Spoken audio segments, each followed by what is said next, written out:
Bom dia, bom dia, bom dia, bom dia, queridos e amados irmãos, tudo bem com vocês? Estamos iniciando mais uma manhã de estudo com o nosso querido amigo Reverendo Davidson Bignon. E eu não posso tomar tanto espaço assim, né? Porque hoje não sou eu, hoje é o nosso amigo. Então vamos orar? Vamos orar para depois já liberar para o Reverendo Davidson? Parece que ele tem aí algo para compartilhar conosco de muito importante, hein? Espera, vamos orar primeiro. Senhor Deus, eu quero te agradecer por essa manhã, quero te agradecer por essa quarta-feira que o Senhor nos permite despertar. Eu quero te agradecer pelo dom da vida, pela família, eu quero te agradecer porque o nosso nome está escrito no livro da vida. Senhor Deus, agora pedimos por aqueles amigos e irmãos que estão em deslocamento, alguns para a universidade, outros para o trabalho, para a escola, outros retornando do trabalho, outros saindo para realizar uma atividade. Que o Senhor abençoe, guarde, dê sabedoria a cada um deles, Senhor, naquilo que eles irão fazer. Pedimos também por aqueles que estão se conectando a nós para poder aprender mais um pouco, que o Senhor abençoe também a vida de cada um deles. E pedimos que o Senhor se revele mais uma vez nessa manhã, através do teu servo, Reverendo Davidson. É a minha oração em nome de Cristo Jesus. Amém. Muito bem, irmãos. Eu não posso ficar muito tempo aqui, então já quero chamar. Bom dia, bom dia, bom dia, Reverendo Davidson. Bom dia, pastor Aderson. Tudo bem com você? Tudo jóia aí contigo? Graças a Deus, tudo bem. Temos algumas novidades aí, né? Tem novidade hoje? Hoje Hum, tem. É hum. novidade de que já chegou aqui, ó. Meu Uhul! livro, aqui, ó. Você vê aqui, Ó, espera aí, vou colocar enquanto. até em foco. Espera aí, vou colocar até em foco. Então, tá vendo? Tem aqui o livro Esther, a providência divina contra o antissemitismo. Nosso país hoje precisa de mensagem como essa, né? Eu tinha até, apaixonado, planejado lançar esse livro aqui em 2026, no ano que vem. Mas eu observando, né, os noticiários e vendo aqui o quanto o nosso país precisa dessa mensagem contra o antissemitismo, então eu tive essa necessidade, né, aqui, ó. O aspecto aqui, né, ele vai tirando a imagem do livro, mas enfim. Uhum. Tira a imagem do livro. Mas você pode ver aqui que já está na minha mão, ó. É um livro que é bastante grosso, tá vendo? Ele é bem grossinho, tem quase 400 páginas. É um livro que é dividido, pastor só em 3 partes. Joia. Ele é dividido na primeira parte, que é o comentário completo do livro de Esther, palavra por palavra, versículo por versículo, dos 10 capítulos de Esther. Eu faço um comentário à luz do hebraico, à luz da cultura, à luz da história, à luz de vários assuntos, né, até de curiosidades, tem até curiosidades ali. Na segunda parte, eu faço um trabalho de aprofundamento histórico-cultural. Então, na segunda parte desse livro aqui, eu trabalho o que que é a história secular sobre Esther, eu trabalho, a história do antissemitismo, a história do Holocausto, a história da festa de Purim, como se comemora em vários países, vários lugares do mundo, inclusive no Brasil. E também falo sobre as receitas que são típicas de Purim no livro de Esther, né? Receita, por exemplo, como o doce chamado orelhas de Amã, né? Então, é a segunda parte desse livro eu trato disso. E a terceira e última parte é a parte escatológica. Na parte escatológica, você vai perceber aqui que eu trabalho a noção escatológica, da doutrina escatológica do dispensacionalismo progressivo, tá? É essa a perspectiva escatológica que eu passei a adotar enquanto eu pesquisava para poder produzir esse livro aqui, tá? Então, esse livro aqui de Esther tá um livro muito bom, um livro muito importante e necessário para os dias atuais, né. Devido a tantas guerras aí envolvendo Israel, né, então esse livro aqui, ó, é o livro que vai realmente abençoar a sua vida nessas 3 partes em que esse livro é composto, tá. E acompanhando ele tem esse outro livro aqui, que é o livro de Esther também, só que é o aparato crítico do livro de Esther. Nesse aparato crítico aqui do livro de Esther, ele é um livro um pouco mais fino, mas ele é um livro técnico. Ele é para quem já conhece hebraico e para quem já tem alguma experiência em fazer exegese, em fazer estudos bíblicos mais aprofundados, especialmente usando o hebraico bíblico, tá? Esse livro aqui é para especialistas também, né? Para poder auxiliar especialistas. É o comentário, o aparato crítico do livro de Esther, tá bom? Agora, esse aqui é o livro que vai interessar a maioria de vocês, né? Esse aqui, ó, é o livro A Esther, a Providência Divina contra o Antissemitismo, tá legal? Aconselho, é lançamento agora. Tive que produzir esse livro por causa dessas fases terríveis do antissemitismo que temos visto, inclusive, aqui no Brasil e diante do governo atual do nosso país, não é? Devido a isso, eu adiantei o lançamento e estamos agora falando sobre esse tema. Já tem vários vídeos em meu canal do YouTube falando sobre o antissemitismo. Tá legal, pastor Aderson?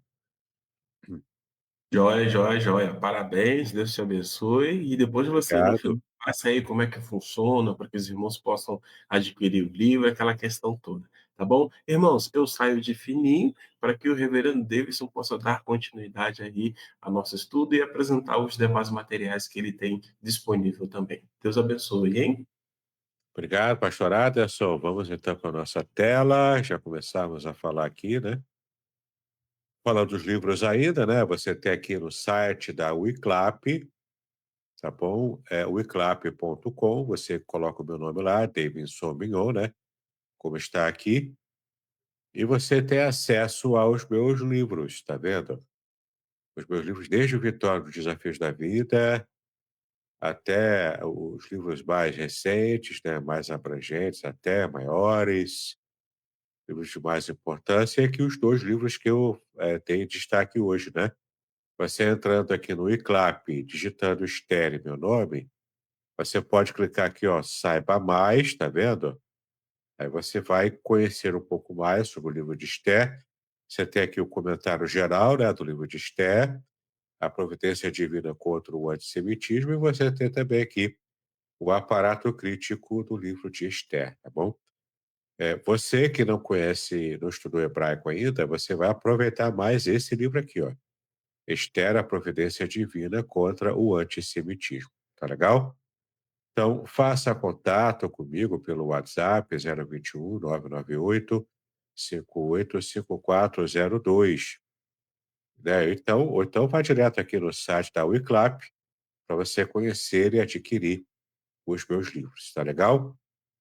Muito bem, estamos aqui então na nossa apostila, nosso PDF, sobre a teologia da adoração. Você já sabe, né? Basta você solicitar aqui ao pastorado, sou esse PDF aqui, ó, a teologia da adoração, e ele vai enviar para você. Ou então peça a mim também, que eu posso enviar para você o PDF da nossa teologia da adoração. Ele é gratuito, está disponível para você acompanhar os nossos estudos aqui com mais propriedade, com mais tranquilidade também, né? Nós havíamos dado até agora a teologia da adoração no Antigo Testamento e ficamos de continuar no tópico 3 com a adoração no Novo Testamento. Só que tivemos algumas questões importantes ali, quando o pastor Aderson e eu combinamos e decidimos dar uma pausa aqui nessa apostila da adoração, e agora preparei um novo estudo, um novo material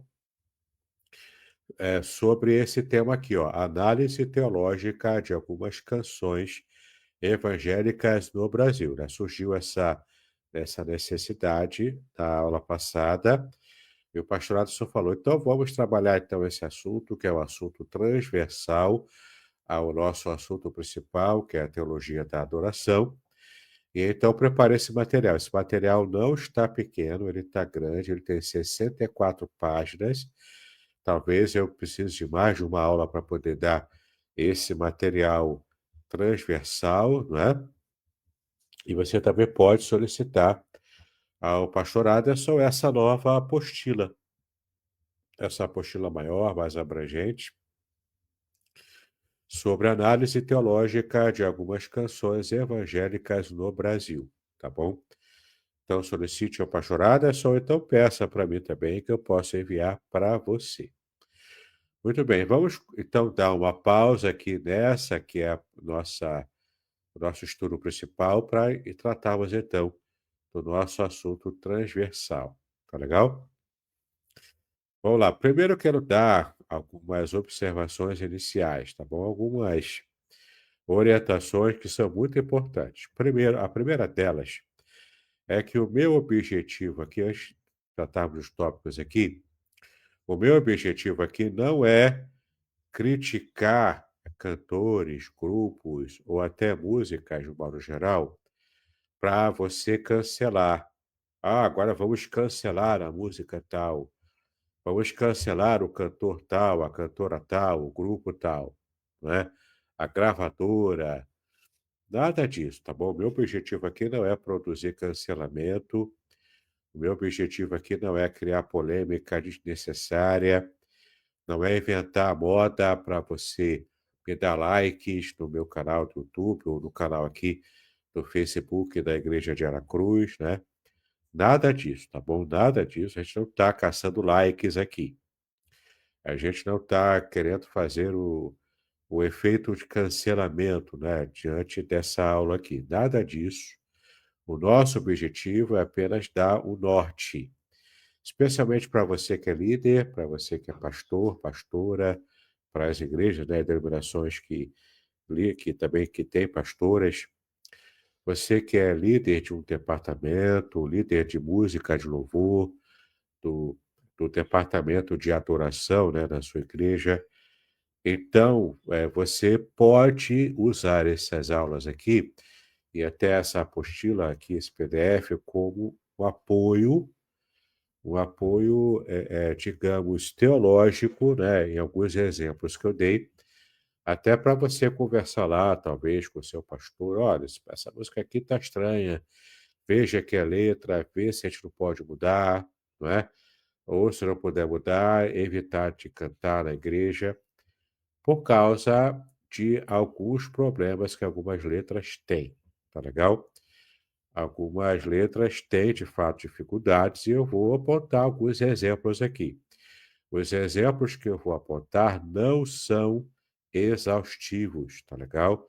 Não dá, fazendo a pesquisa aqui, numa pesquisa rápida que eu fiz, eu produzi 64 páginas de uma apostila, entendeu? Então, os exemplos são abundantes, é impossível, é simplesmente impossível você abordar tudo, tá legal? Mas eu fiz um apanhado aqui e ele vai servir de norte para você, de repente, se atentar para a necessidade de fato, termos uma preocupação teológica maior naquilo que nós cantamos na igreja.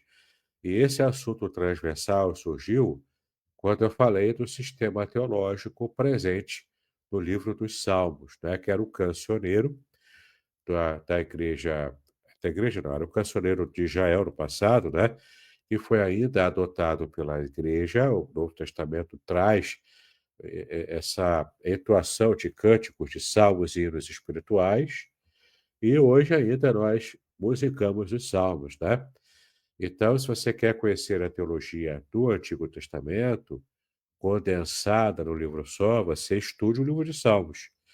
Então, isso leva a gente a perceber a importância de termos uma preocupação teológica sadia dentro das músicas que nós cantamos, porque nós ensinamos até mais ensinamos com o coração, atingindo o coração das pessoas, quando cantamos, entende? As pessoas tendem a guardar por mais tempo e com mais impacto no seu coração os ensinamentos que estão embutidos numa canção, numa música evangélica, do que propriamente no estudo bíblico, numa pregação. Então é muito importante que o pregador pregue a palavra de Deus, né, com consciência, com boa teologia, e que o irmão ou a irmã que vai ministrar o louvor depois da pregação ou antes dela, não esteja cantando louvores que sejam o contrário daquilo que o pastor pregou, daquilo que o pregador falou, entendeu? Tem que haver essa convergência, tem que haver essa coesão. Por isso é importante que aquele que vai escolher o repertório do louvor naquele domingo, né, também faça isso com o critério teológico também em vista. Tá legal? Bom, outras observações aqui que eu pontuei aqui na tela, né? Primeiro, a questão da poética, da liberdade poética, versus a responsabilidade doutrinária, tá? Então, você tem aqui uma questão que você também vai levar em conta. Muitos hinos, até hinos clássicos, os salmos e hinos, ou outro hinário, né, que você usa na sua igreja, e cânticos, de modo geral, usam hipérboles, tá? A palavra hipérbole significa um exagero, tá bom? A hipérbole é um exagero que você faz, você cresce o significado original de um termo, de uma palavra, de um trecho, né? Você cria uma hipérbole, um exagero, para poder enfatizar, tá bom? Então, muitos hinos, por causa da linguagem poética, usam de hipérboles, metáforas, metáfora que é comparação, né? Fulano é um leão, né? Crente come igual o leão. Então, é uma metáfora, né? E outros desdobramentos também dessa figura de linguagem, como a símile, como, né, outras figuras também. E também usam paráfrases. Paráfrase é uma forma diferente de falar a mesma coisa, tá? É você falar o mesmo tema que você pegou lá em um livro, um texto bíblico, por exemplo, e fazer uma paráfrase é falar a mesma ideia com palavras diferentes, tá? Então, por causa da linguagem poética, muitos hinos usam desses recursos, hipérboles, metáforas e paráfrases. Isso, claro, é legítimo, né? Isso faz parte da linguagem poética. Não há como fazer linguagem poética sem que se use recursos como esse.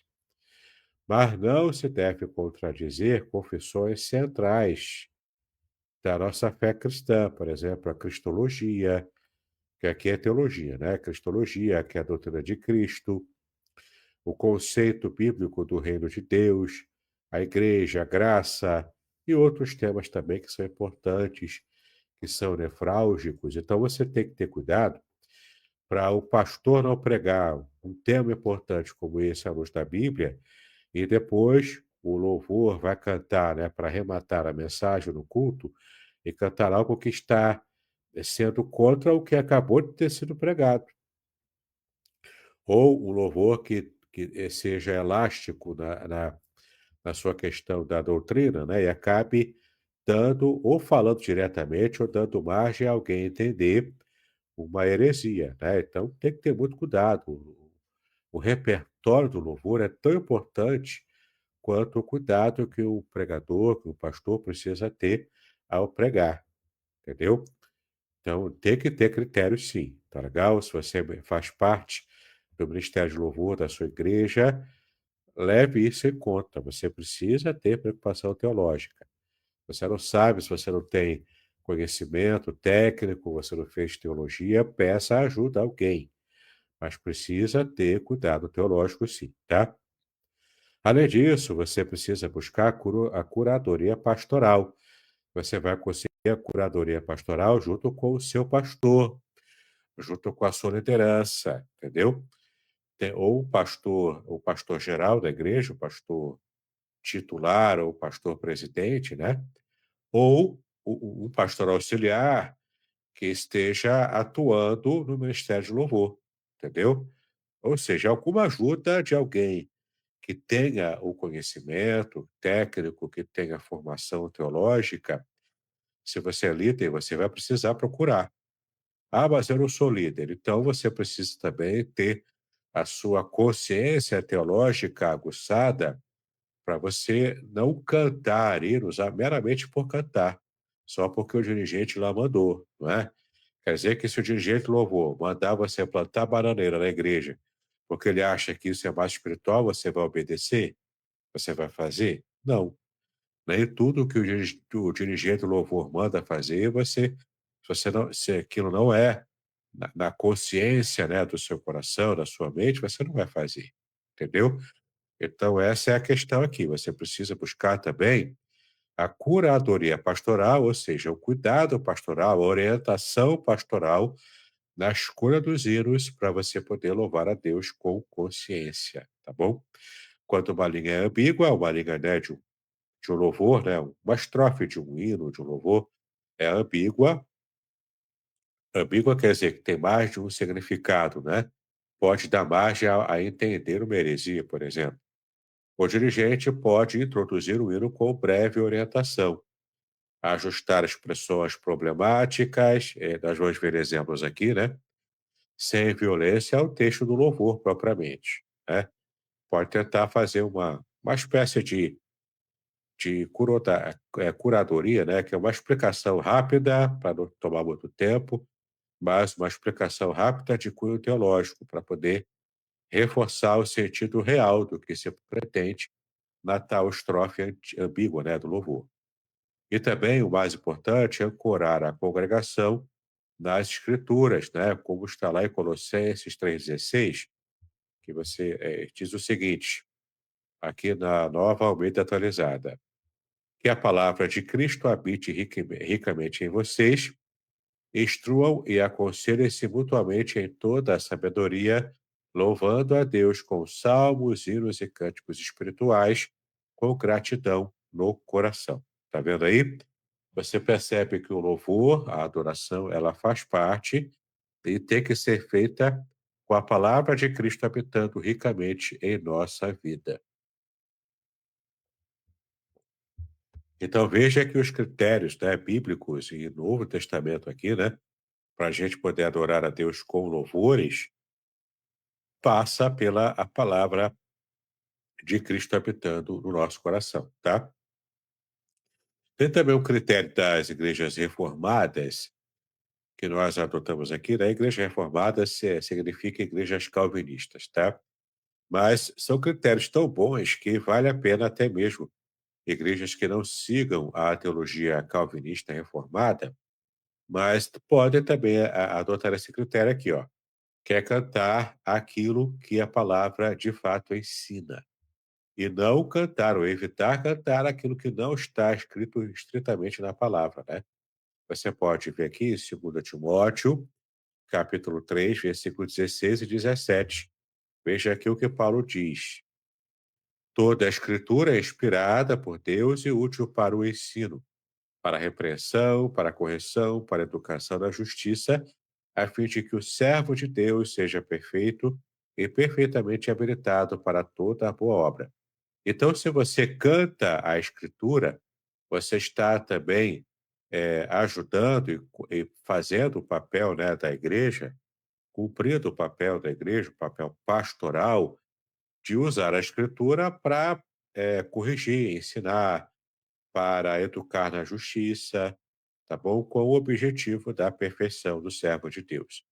Então, isso é muito importante. E você, então, quando você tem uma consciência teológica aguçada no louvor, você, então, está colaborando com o seu pastor, com o ministério da palavra, da igreja, para que esteja, então, cumprindo o seu papel de criar cristãos sadios, cristãos equilibrados, né? Cristãos abençoados, tá bom? O outro texto aqui, que fala sobre a exaltação de Cristo em tudo o que fazemos, né?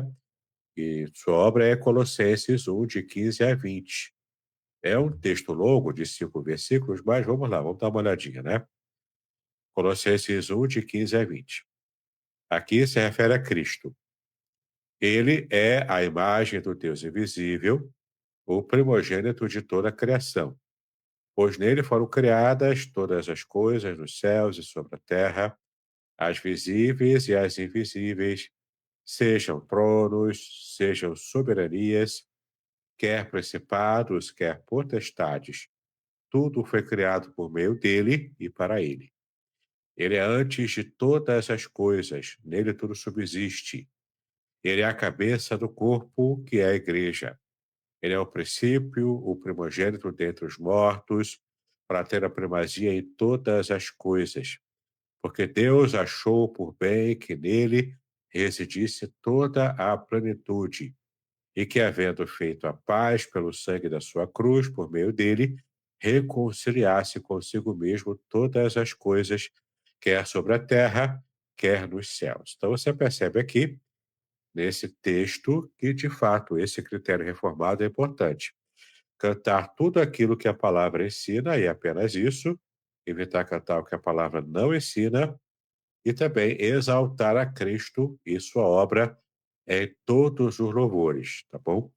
Então, depois desse disclaimer aqui, né, dessas observações iniciais, nós vamos agora já começar a analisar alguns cânticos e também hinos. Olha só, eu estou usando aqui o critério dos salmos e hinos, porque esse é o hinário que eu uso lá na minha igreja, que o pastor Aderson também usa na igreja congregacional de Aracruz. Então, entenda aqui os salmos e hinos como qualquer hinário clássico, que também pode ter trechos de letras com problemas teológicos e não digo totalmente uma heresia, né, propriamente, mas pode ser também uma letra dúbia que dê margem ao entendimento errado, entendeu? Então, mesmo os hinários antigos, clássicos, que na sua concepção, né, na sua formação, né, do hinário, eles tiveram muita, em geral, tiveram muita preocupação teológica, muito mais do que se tem para produzir letras hoje em dia, né? Mas ainda assim pode ter alguns escorregões. Vamos dar uma olhada aqui em alguns exemplos, apenas alguns que eu pensei nos nossos salmos e hinos, tá legal? Eu já disse, não é para você criar problema, cancelar, criar polêmica na igreja, não. É para você ter consciência de que mesmo hinários antigos e clássicos também podem ter problemas teológicos, tá?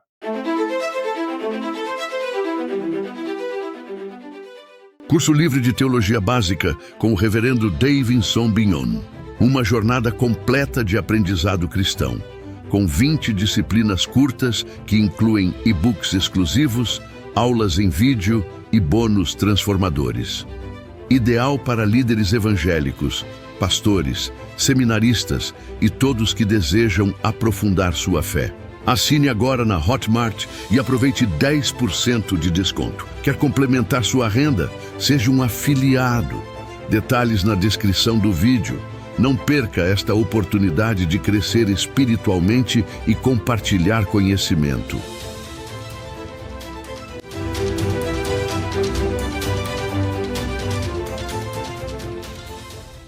Abaixo, então, são 3 hinos que eu preparei, que são usados nas igrejas congregacionais do Brasil, nos quais há pontos frágeis ou problemáticos do ponto de vista bíblico-teológico reformado. Então vamos lá.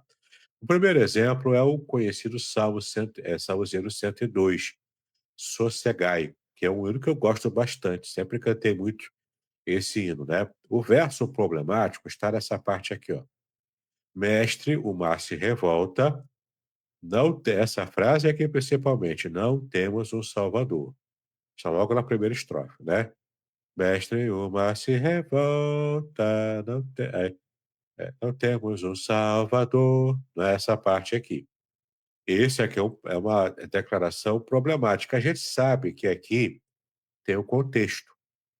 Tem o contexto da frase, e são os discípulos apavorados com o mar revoltado, que estão dizendo que eles não tinham o Salvador para o mar revoltado, né? O Salvador para parar a tempestade ou para salvar a vida deles ali dentro do mar. Mas esse é o problema, mesmo que tenha coerência dentro da estrofe, né, do Salmo 102, é uma frase que ela é problemática por causa disso aqui, ó. A frase "não temos um Salvador" é teologicamente falsa se tomada, tem uma condição aqui, né, se ela é tomada literalmente. O Novo Testamento afirma explicitamente quem é o Salvador, e aqui de um modo geral, né, o Salvador do ser humano. Então, são várias passagens aqui, eu acho que eu não preciso olhar, porque é muito claro para a gente que o Novo Testamento traz que Cristo é o nosso Salvador, não é? Claro que é o Salvador no contexto geral, espiritual, o que foge do contexto específico do hino, né? Que é Salvador aqui da tempestade, não Salvador espiritual. A gente sabe disso. Eu não estou aqui criando nenhum espantalho para eu bater, não é isso.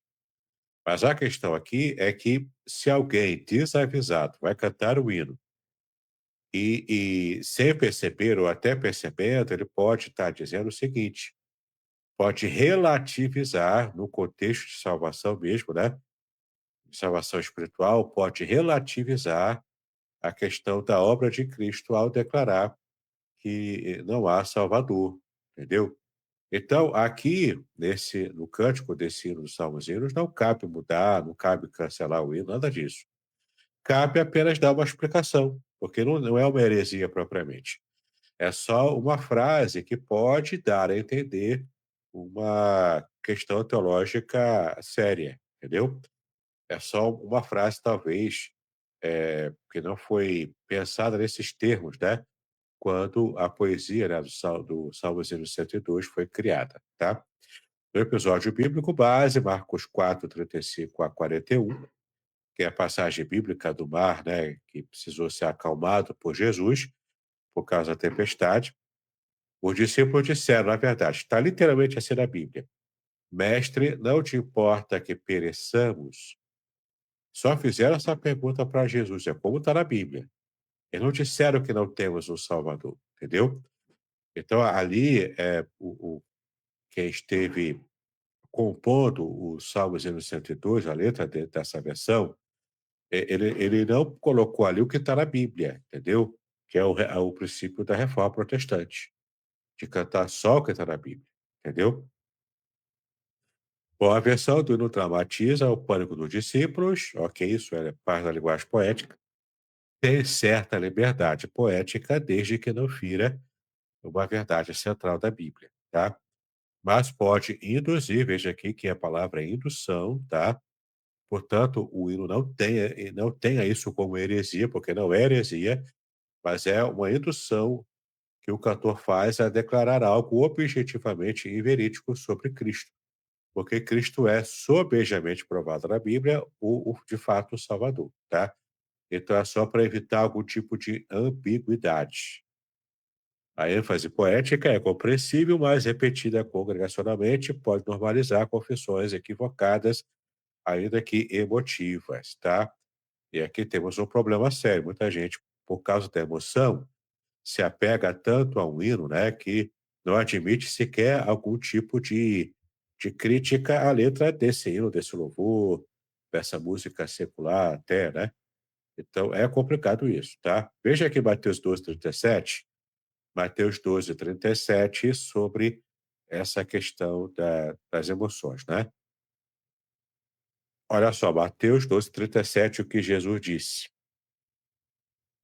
Porque pelas suas palavras você será justificado, e pelas suas palavras você será condenado. Então, para você ver aqui que mesmo debaixo ou sob influência de forte emoção, isso não é desculpa para você falar o que der na sua cabeça, entendeu?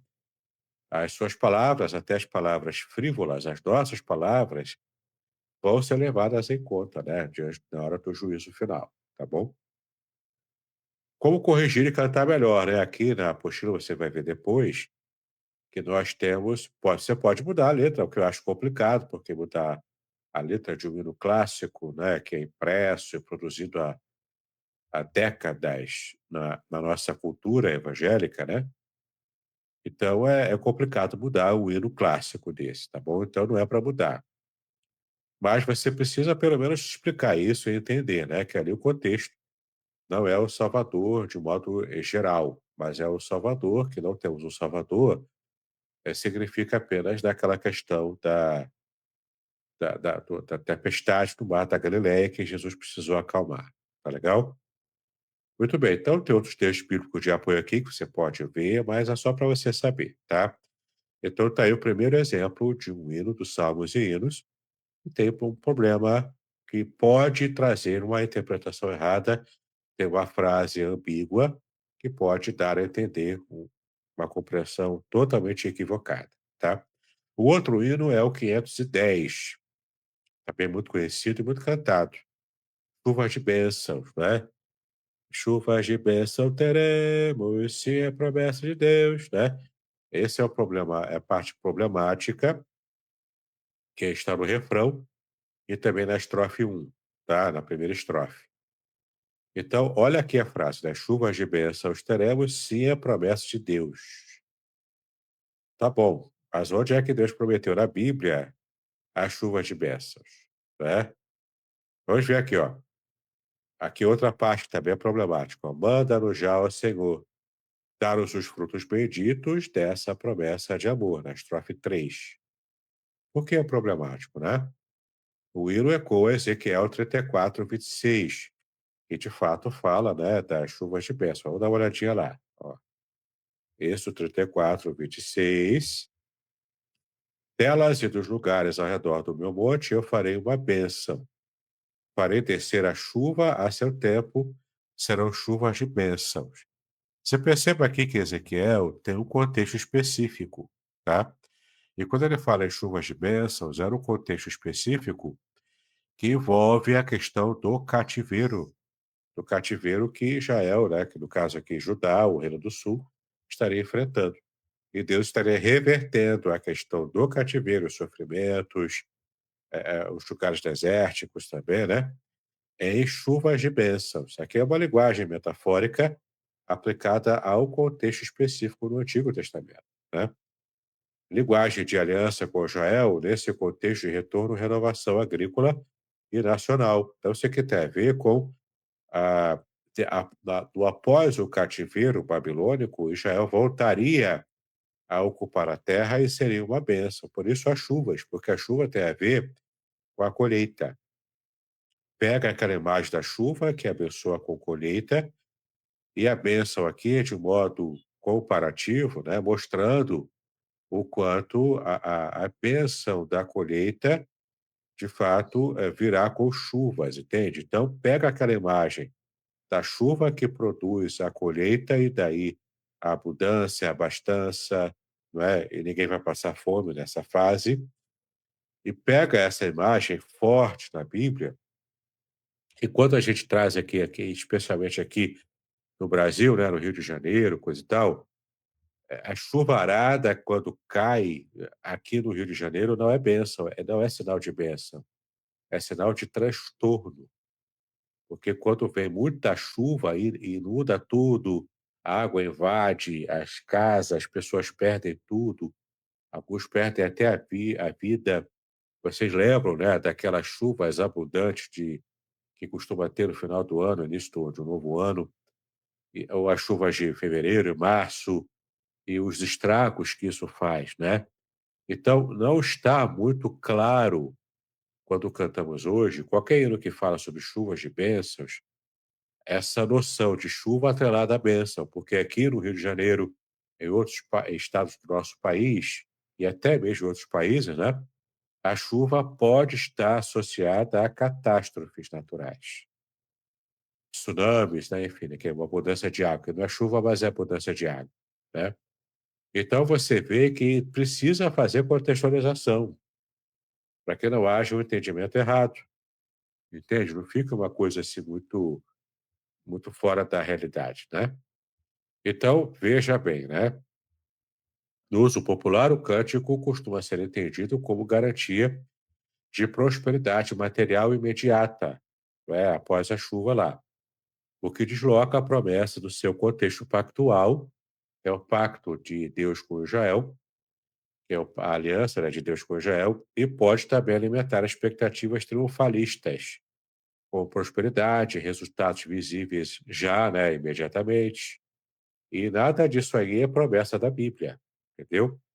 Ele não prometeu uma chuva de bênção imediata só porque nós fizemos uma oração, entendeu?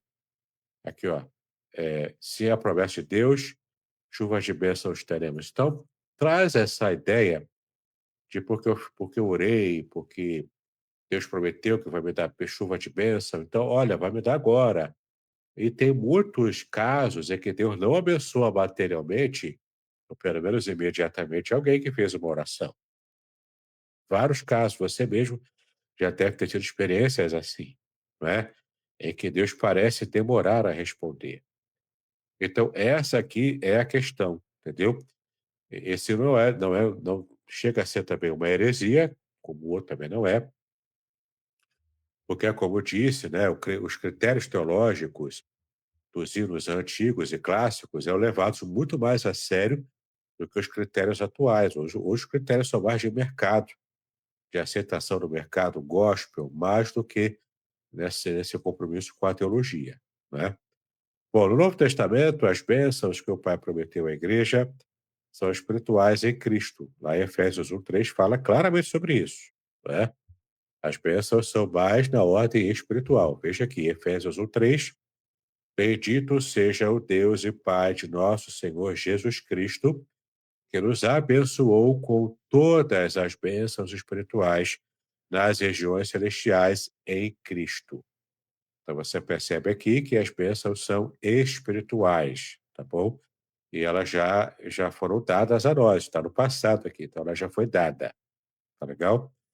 Particularmente, a maior bênção é o dom do Espírito Santo, como está lá em Gálatas, capítulo 3, versículo 14, João 7, 37 a 39 também, né? É o maior dom, é a bênção do Espírito Santo habitando dentro de nós. E esse texto fala claramente sobre isso. Então, Deus pode prover materialmente, claro, a gente sabe disso, Mateus 6 fala sobre isso, o pão de cada dia nos dá hoje, né? Enfim, a oração do Pai Nosso, né? A provisão material de Deus, ela é constante, ela é real, ela é perfeita, tá? Mas não promete essa chuvarada de facilidades neste século, como pode o texto talvez deixar entender. Para quem que não tem assim muita compreensão bíblica, né? Pode esse trecho do hino pode levar a entender uma promessa que seria uma promessa falsa, essa promessa de chuvarada, de facilidade, de bênçãos, de cura, à torto e à direito, né? Na nossa realidade hoje. Não é assim que a Bíblia promete. Não é isso que a Bíblia promete, tá? Então é só para evitar problema. Também, como eu digo, por ser um hino clássico, não dá para mudar a letra, é difícil mudar a letra, não é? E, como eu disse também, não é uma letra herética, não precisa você ter essa preocupação. Mas você precisa, aqui eu usei o termo catequizar, né, na apostila, mas catequizar aqui significa ensinar, educar, né? É o termo mais usado na Igreja Católica, mas ele também faz parte do nosso vocabulário, né? Então, catequizar aqui, você leia educar, educar a igreja, tá bom? Deixar claro que o já e ainda não, né? A questão das bênçãos do reino, e elas são reais agora, mas não temos as bênçãos na sua plenitude, só teremos quando chegarmos, né? Quando virmos plenamente o reino de Deus implantado aqui na terra. Essa é a questão de você ter mais em mente as bênçãos espirituais do que propriamente as materiais, né? E não ter essa visão imediatista, né, de você ser abençoado com tudo, porque isso é uma ênfase até da teologia da prosperidade, tá?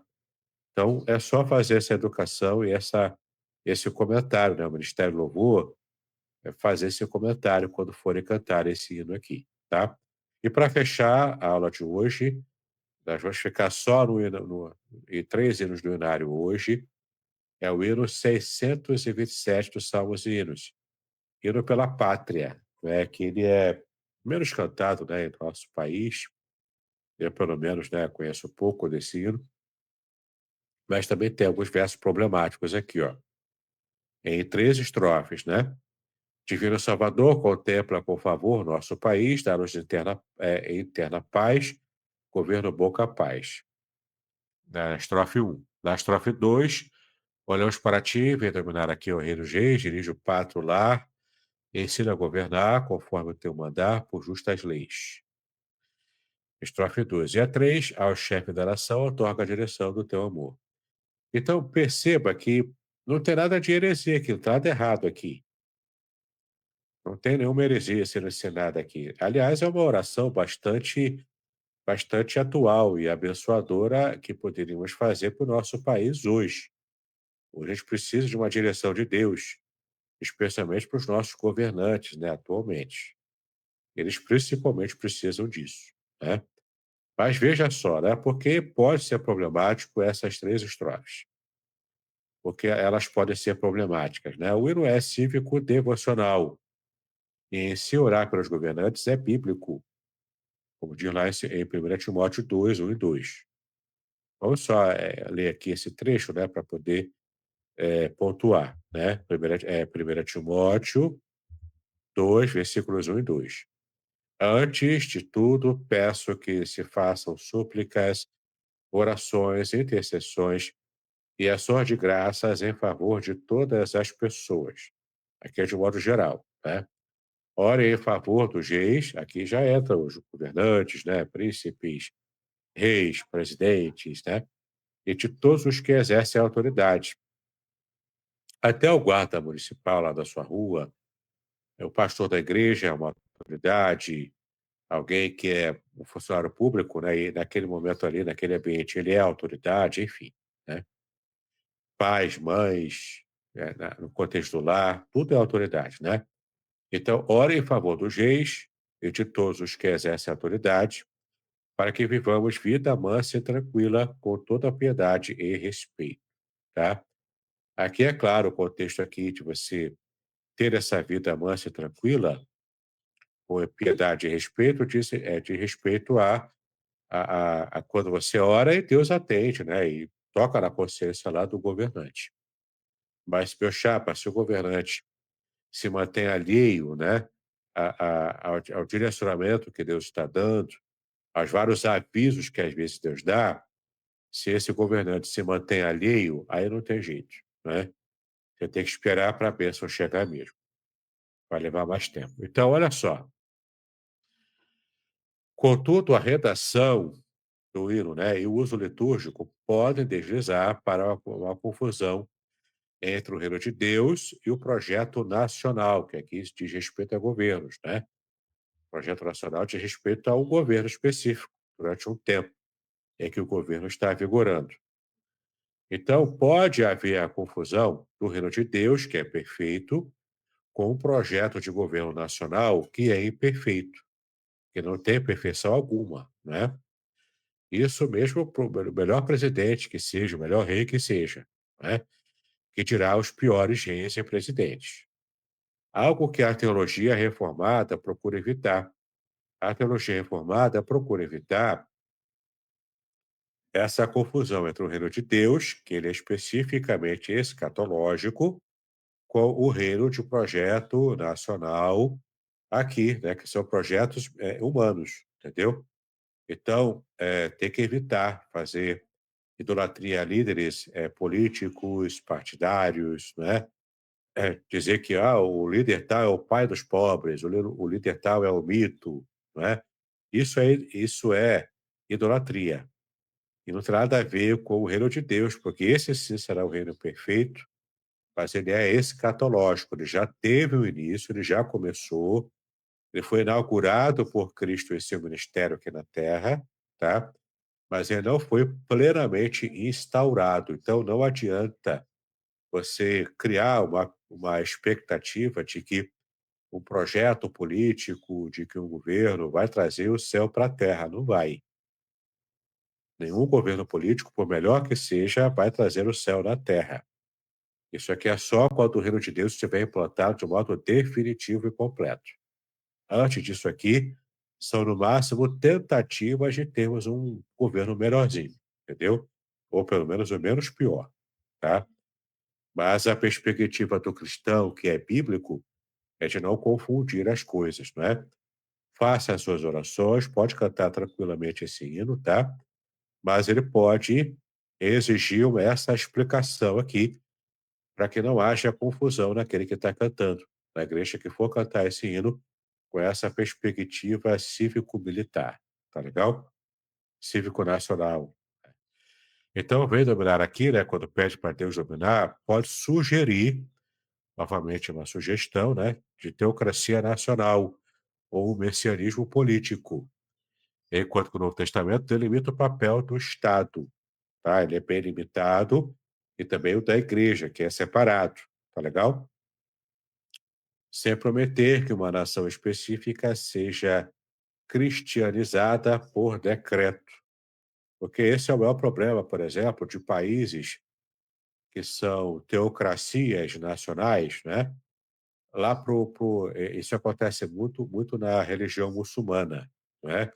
Onde muitos países são teocracias, portanto, são ditaduras e trazem um sufoco, uma vida muito dura, muito difícil para os povos que são escravizados por tais teocracias. Então, se tentarmos orar aqui por uma teocracia cristã, judaico-cristã, o que seja, né?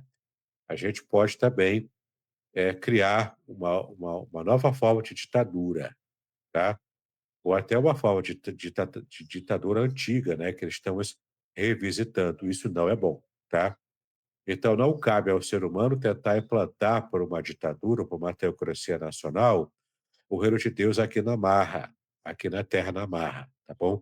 Isso não vai acontecer, tá legal? Vamos esperar o rei real é o nosso Deus, é o Senhor Jesus, o nosso Deus. Ele sim vai reinar com plena atividade, com pleno poder e também com plena justiça. Antes disso, não há justiça aqui na terra, tá legal? Muito bem.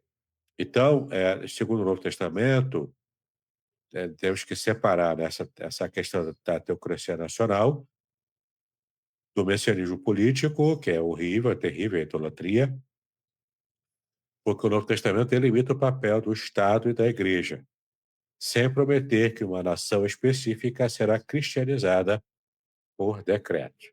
Legal? Então, cuidado, isso é um caminho muito perigoso. E hoje em dia é muito necessário falar sobre isso.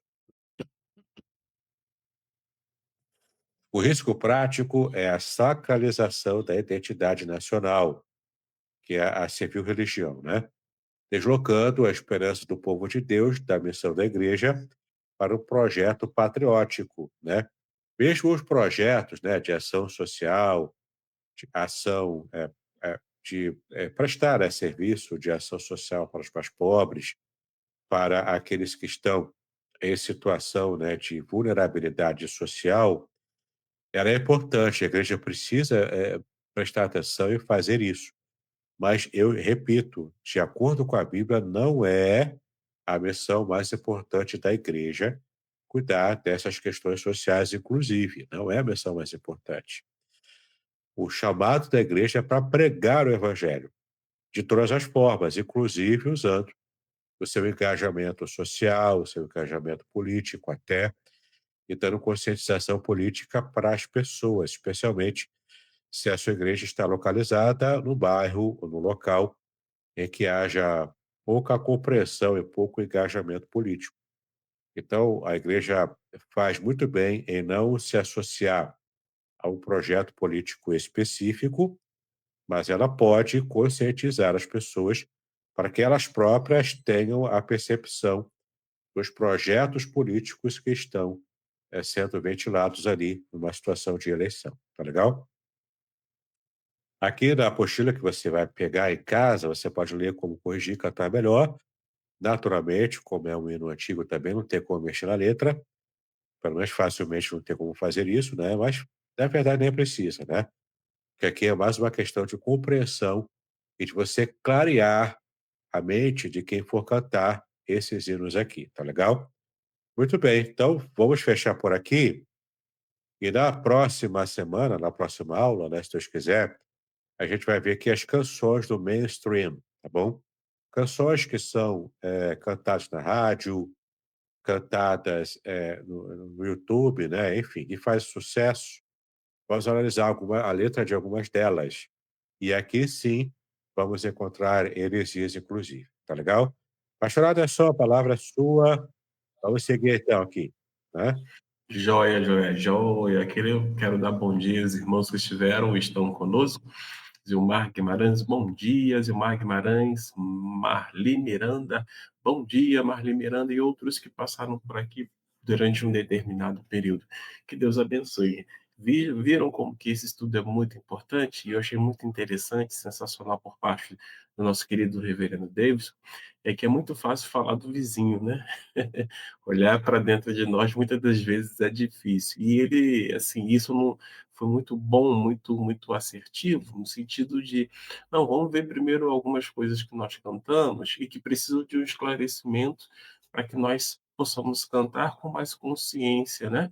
E ele foi trazendo, nos explicando, nos ensinando a partir do nosso inário, que é o Salmos e Hinos. Não é verdade, Reverendo Davidson? Por exemplo, eu até não coloquei aqui, mas eu lembrei agora de um hino, né, que nós cantamos. É aquele que fala assim, ó, dali da pátria estou bem longe, cansado estou. Eu tenho de Jesus saudades. Oh, quando é que eu vou?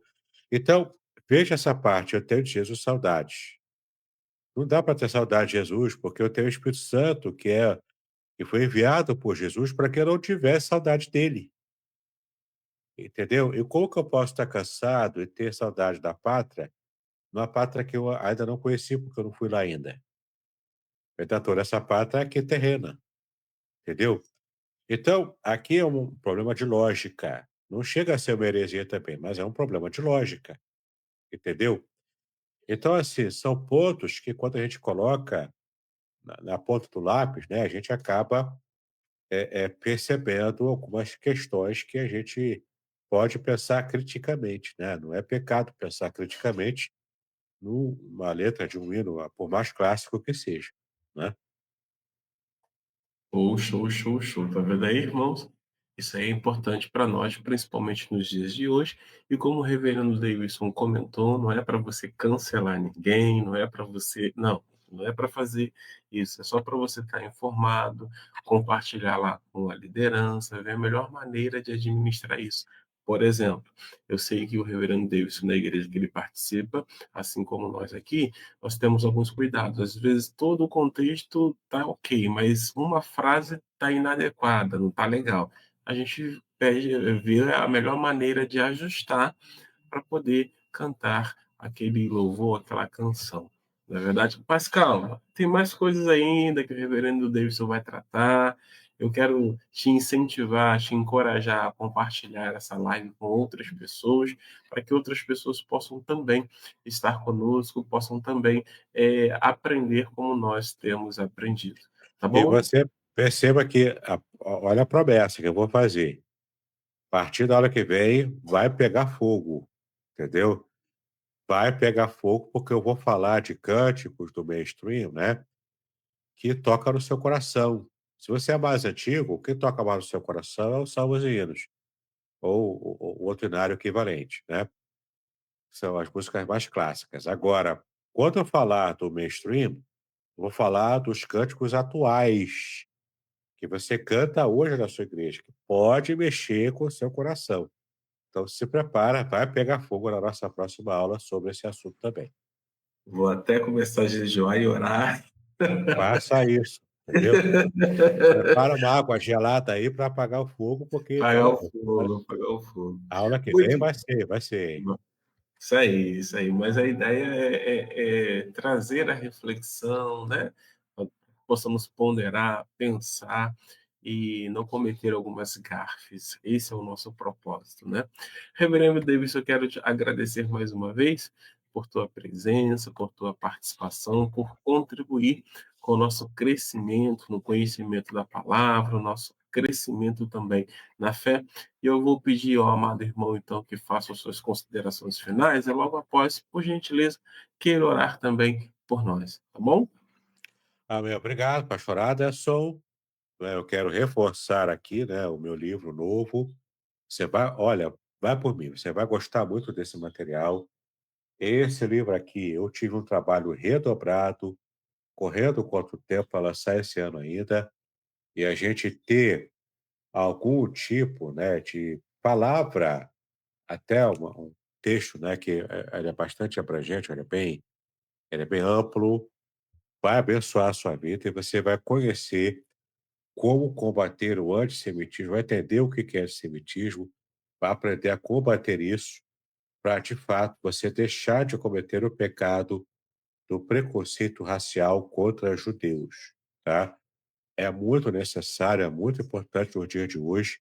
Esse livro aqui, eu ouso dizer que eu tive essa preocupação para tornar esse livro de Esther o livro que vai, de fato, definir a sua nova posição quanto ao papel de Israel, inclusive na escatologia, entendeu? Israel é alvo ainda das promessas da Bíblia e a gente precisa levar isso a sério, tá bom? Muito bem, vamos orar então, agradecer a Deus pela bênção do estudo de hoje. Pai, nós te louvamos, nós te exaltamos, nós te agradecemos por podermos estudar a tua palavra com consciência, com a teologia em dia, uma boa teologia. Nos faça, Pai, compreender os hinos e louvores com mais propriedade, com mais segurança, de modo a não desagradar o teu coração. Nos ajuda, Senhor, então, a termos um ministério consciente, teologicamente, com base na tua palavra. É como nós te pedimos em nome de Jesus, hoje e para todos sempre. Amém e amém. Amém, queridos. Que Deus abençoe a cada um de vocês. Retornaremos então, se Deus assim permitir, na próxima quarta-feira. Quarta-feira que vem vai pegar fogo. Então traga água e eu vou estar orando por você também. E graças a Deus e glórias ao nosso Deus pela vida do reverendo Davidson. Muito obrigado. Shalom a todos, hein? Shalom, querido. Shalom.